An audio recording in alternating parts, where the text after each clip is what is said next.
morning, good afternoon, good evening YouTube, and how is everybody?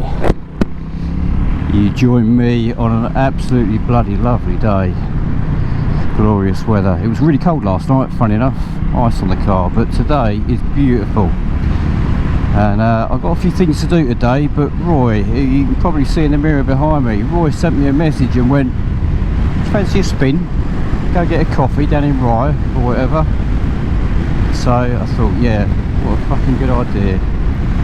So swapped a few things around, and lo and behold, we're out. He's running his little Cero in for a trip to Wales.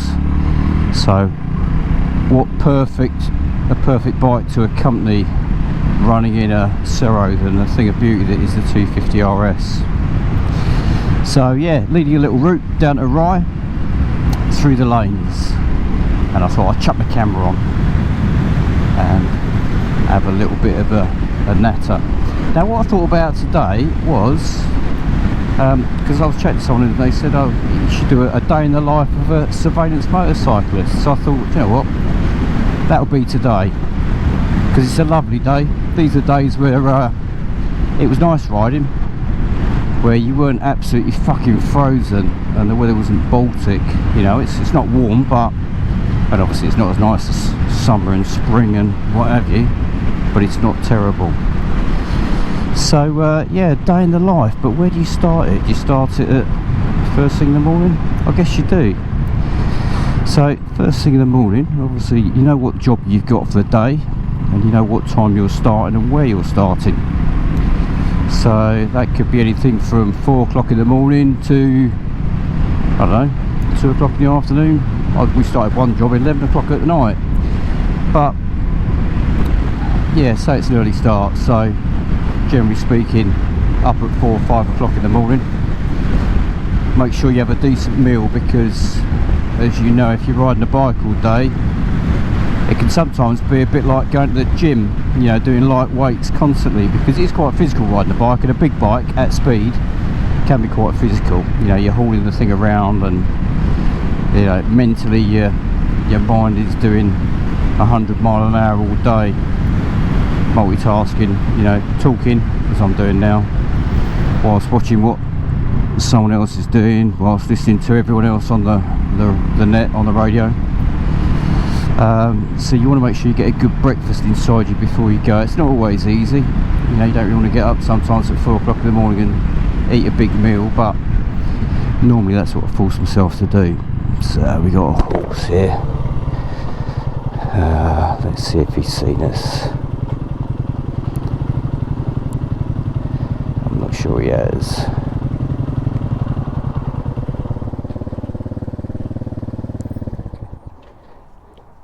Yeah, we just hold on. No problem. Cheers. Just paddle it forwards a little bit.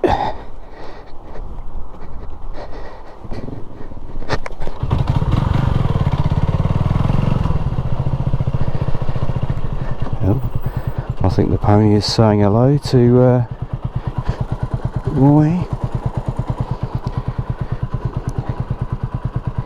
Yeah, he's clear now.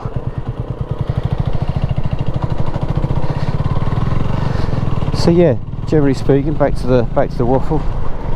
Get up early, have a breakfast, have a nice warm brew. I used to have a hot cup, so I'd take a brew with me as well, because you never know when you're going to get another one, especially in the winter. Get all your kit, which you'd have got ready the night before. I'll probably cover that at the end of this chat. But yeah, get all your kit on.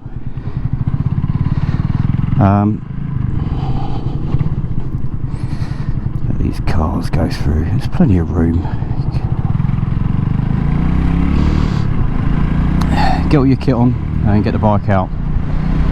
Obviously fire the bike up, and make your way to wherever the start point is for the day, which could be anything from, you know, a few miles to 100 miles or more sometimes. So you've got to factor in that travel time as well, and get there in time. Sometimes if it's a really early start, get there in time to grab another brew, get some hot food, take a piss, whatever you need to do. to make sure that you're on plot at the right time. Kit wise, that totally depends on the weather. You know, it could be anything from lightweight stuff in the summer to full winter heated kit with thermals obviously in the winter. But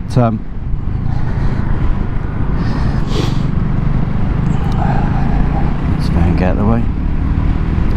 But obviously there are times of the year, spring and autumn, where an early start could be a bit fucking cold, but by the middle of the day it's too warm for your thermals, so you end up trying to stop somewhere to pull your jacket off and try and take your thermals off and then catch back up with the team, rather than overheat. And then obviously the day is the day. It's difficult to say what's going to happen on the day, because it could be the naughty person that you're following around for the day doesn't even leave his house, which means you're sat somewhere all day trying to find somewhere out of the way and not look inconspicuous. Obviously a bloke on a motorcycle sitting in a funny place all day raises attention, so I'm not going to go into the tactics or technicalities, but you do what you need to do to find somewhere as close as you can and as covert as you can, using whatever you need to use. I'll probably leave it there for that. And then obviously the day, let's say the day is the day. If your bad guy decides he's going to travel 400, 500 miles that day, then you do 400 or 500 miles, and that's what you do, and you stay with him all the time. And obviously if you need to refuel on the bike, that's a bit of an issue, because even on the motorway that you think would be fairly straightforward, if you stop for 3, 4, 5 minutes to refuel, and the bad guy's doing let's say he's doing, you know, 70, 80 miles an hour, you are miles behind when you rejoin. And even on a bike, it can take you ages to make up that mileage. And on the motorway, you are riding like you stole it. You are splitting lanes at 3-figure speeds. You're the type of guy that gives motorcycles a bad name, really. I mean, obviously, being a lifelong motorcyclist, I try my best not to give motorcycles a bad name, but sometimes you've got to just do the job and you've got to get there. And there are times when I'm pretty sure I've pissed off quite a few people, but unfortunately if they knew the reason why, I'm sure they'd be sympathetic, but obviously they don't know the reason why. And then at the end of the day, when the team gets stood down, you go back for debrief, which is a location. It could be a long way away, it could be fairly close to where you live. You know, it all depends on the job, really. Filling potholes, fucking hell, nice. Yeah, it all depends on the job, where the job finishes, where you've got to go and all that sort of stuff, and then you make your way home. And then at the end of the day is when the sort of second part of your job with the bike starts, really, because if you're in a car, you get home, you park on your driveway, you switch all your kit off, you pick your bag up, you walk in the house. You might have to plug some kit on charge, various kit that will be used. You might have to plug that in on charge. You have your dinner, you go to bed. Well, on the bike, especially in the winter, you get home, first thing you do, as long as your hose pipe isn't frozen, is you wash the bike off, because it's going to be covered in salt and crap. So wash the bike off, then you dry the bike off. I mean, we could be talking 1 o'clock in the morning here. So you get that done. You then put the bike on charge. You then charge any other kit that you need to charge up. You then obviously take your kit off if you've got dry kit. My favourite, cock lane. Yeah, we'll have a look at that. You then yeah, take your kit off. If you've got to dry your kit, you try and dry it. I've got a big England fireplace with a log burner, so quite often it looked like a Chinese laundry in my living room and stank like a wet dog, which obviously isn't fantastic, but if you've got an understanding family, it's not too bad. Yeah, you then sort the bike. It could be adjusting chain, lubing chain, checking tyres. I would do that generally on a daily basis. You wouldn't need to adjust the chain on a daily basis, but you would clean and lube it. You do your tyre pressures, you check for anything in your tyres, because you know this is your your life you're talking about, really.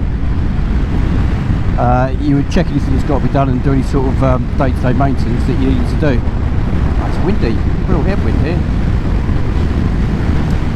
Then in the house, sort your bike out, try and dry whatever you need drying. Then you check the weather forecast for the next day, decide what you needed, how many pairs of gloves you needed if it's going to rain. I generally take 2 or 3 pairs of gloves to work to try and stay dry, because you don't know how long you'll be working for. And try and get some food. You would have tried to eat during the day, but obviously there's no guarantee on that. I used to take a big pot of peanuts in my tank bag, and I would literally stop, flip the front of my visor up, chuck a handful of nuts in my mouth, swig of water from my Krieger Hydro Pack, and off you go. Yeah, anyway, get to bed, you know, whatever time of the day it is, get as much sleep as you can, and then repeat and repeat and repeat.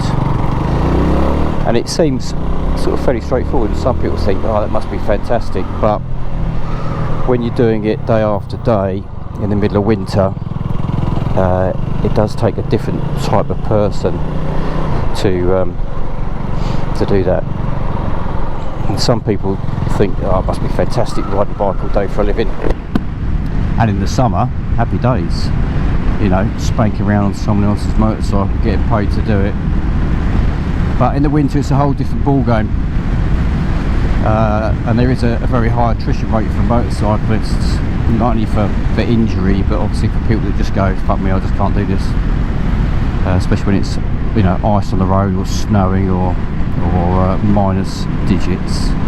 But and honestly, I probably found the summer harder, because you can't cool down.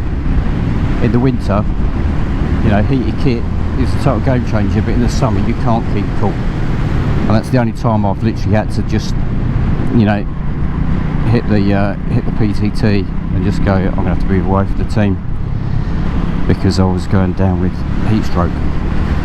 And I went to a Tesco's forecourt and literally had an outside tap, and I just stuck my head under it and then just literally laid under this outside tap, pouring cold water on me like a complete lunatic.